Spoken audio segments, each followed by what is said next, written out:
Man, what a difference 1 week can make, right? I mean, last week, week 9 against the Jaguars, I don't even got to tell you how horrible that was, how horrible the Bills played. But this week, week 10 against the Jets, night and day difference. I mean, they're both horrible teams, but the way we played was night and day. Now, I don't know if it was because maybe Sean McDermott gave the team a stern talking to in the old locker room, or maybe, we had Dawson Knox back, we had Spencer Brown back.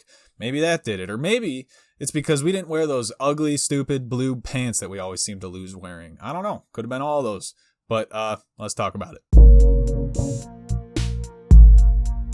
And now the Bills are on the rise again. It is pandemonium. It is fantastic. Alrighty, folks, welcome back to another episode of Good Neighbor Sports. As always, I'm your host, Austin Hinton. And if you're new here, we talk Buffalo Bills football. So if you like that kind of thing, leave a like on the video. Subscribe to the channel. It helps me out. I think only 25% of the people that watch these videos are subscribed. So let's change that up a bit. Let's get that number up a little bit higher. It makes me feel good, and it makes the Bills win. So, I mean, it's science. But yeah, the Buffalo Bills went to MetLife Stadium and almost handed the Jets a damn 50-burger. They scored 45 points to the Jets' 17 points. If you watched my previous video, it was only a minute long short, but I predicted that the score would be, I think I said 37-17, so I definitely underestimated the Bills. Across the board, it seems like this game was just dominant on all fronts. Josh Allen was 21 for 28, which is 75% completion percentage for 366 yards, 2 touchdowns and 1 interception. That wasn't even an interception. If you go back and look at that, it wasn't a pick at all. And I don't know why the broadcast refused to show many replays of it, and I don't know why it wasn't reviewed at all, but that was stupid. Unfortunately, it only affects Josh Allen's MVP status a little bit, but it's still annoying. Stefon Diggs finally had his breakout game. He had 8 receptions from 13 targets for 162 yards and 1 touchdown. I mean, there you go. There you have it. I don't know how many points that is on fantasy, but I don't have them. I didn't have to play against them, so that's good. And it seems between the two of them, between Allen and Diggs, that deep ball is back, baby. Stefon Diggs had a 57-yard play, and I mean, they're finally airing it out to Diggs a little bit better, a little bit more consistently. Josh Allen isn't underthrowing or overthrowing as much. Still sometimes here and there, but it seems like that connection is finally gaining some momentum and right at exactly the right time. And you know how we've all been complaining about our run game, right? I mean, our run game was pretty good today.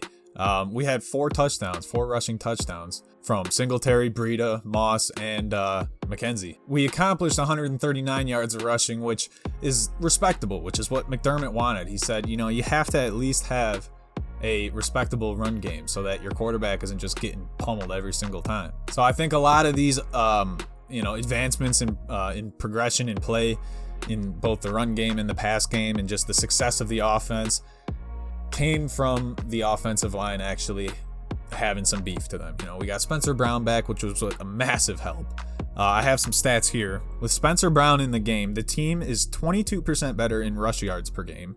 He helps the run game a lot.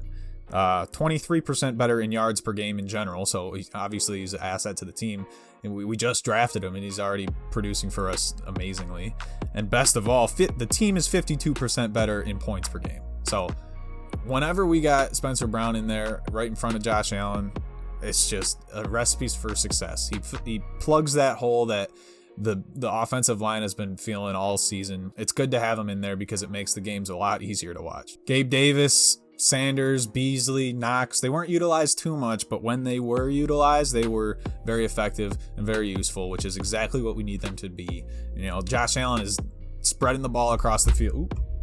Spreading the ball across the field, and these guys, you can just count on them. So it's nice to have these kind of guys out there, regardless of if they're getting many touches. It seems like today this was Stefon Diggs' game, and we kind of rotate that role around a bit. A couple weeks ago it was Cole Beasley's game, so I mean, it changes up. On the defensive side of the ball, we only had 1 sack on the game, which, I mean, if you look at like the box score stats from the defensive side, nothing really stands out to you. You'd maybe think that they had a small game, a bad game, but that's not the case. They were pretty dominant all day. So if you watch the product on the field, it was pretty good all across the board. But we only had 1 sack on the day. The edge rushers weren't very productive. I mean, Edmonds was out, but AJ Klein had a phenomenal game filling in for him, and it's nice to have him kind of on the depth behind Edmonds. He doesn't replace Edmonds at all, but it's nice to have him back there. And I mean, AJ Klein from a year ago, we weren't saying those things, and now he's becoming a very reliable replacement for Edmonds. He's not super fast or as athletic as Edmonds, but he's making plays where he needs to, and it's that veteran presence is very, very useful. And I'm sure you guys have heard this already, but every single starter, every single defensive back starter got a turnover in today's game. That's Wallace, Johnson, Poyer, and Hyde. All of them just everyone gets a pick. Oprah was out there just throwing interceptions. Well, I'm sorry. Mike White was out there throwing interceptions. One weird thing that did happen with the defense, and I don't really understand what the hell is going on, but Harrison Phillips, he might need hearing aids because he was still, getting in there for the ball when the whistle was going on for like 5 seconds. So that was kind of weird.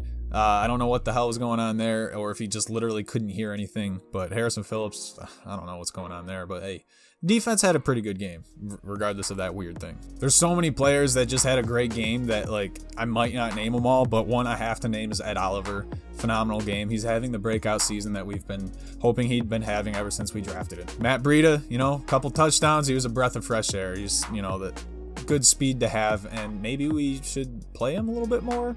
I don't know, but he seems to be, something that the team has been needing. He's got the speed that Singletary and Moss don't necessarily have, and he's pretty good in the receiving game too. But that's not anything to knock down Singletary. He had a great game as well, which prompts me to maybe say, let's give him the ball, like all game, one game, and see what happens. Give him, instead of like 5 carries, maybe give him 15 carries. Lean off of Moss a little bit. Let's just see what Singletary can do. Reason being, he was 7 for 43 yards. 7 carries for 43 yards today. Not today, Sunday.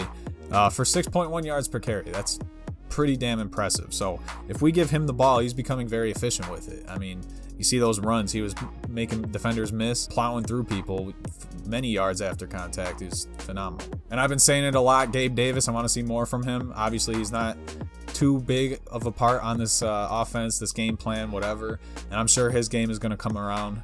Did I say that right? I'm sure his game is going to come around. I mean, yeah, he was great today. He's a phenomenal blocker. If you ever watch him in his blocking game where he's not being used as much, I just like to see him used because he was great last year, and I know he's going to be great this year. Going into some team stats, the team on first downs had 26 of them. And their third down efficiency, there's still some room for improvement here. They're 4 out of 7, sorry. Still needs some improvement there. I'd be happy with like 5 out of 7. Obviously 6 or 7 out of 7 was ideal. Red zone was much better this week for 6 out of 7 attempts.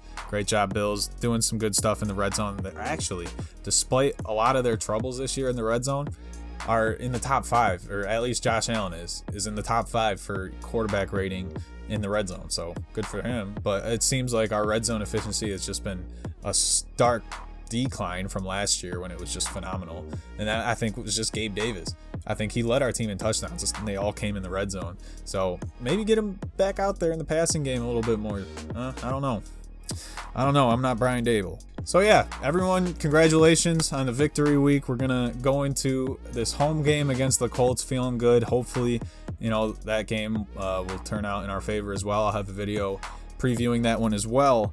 But from this week, some good news here. The Dolphins, they handed the Ravens a fat L, so that was pretty fun to see. And kind of in the same fashion that the Jaguars handed us an L. I don't want to talk about it anymore. And the Lions tied the Steelers, which they should have won. It's kind of annoying that they tied, but it's so Lions that's just what they wanted to do.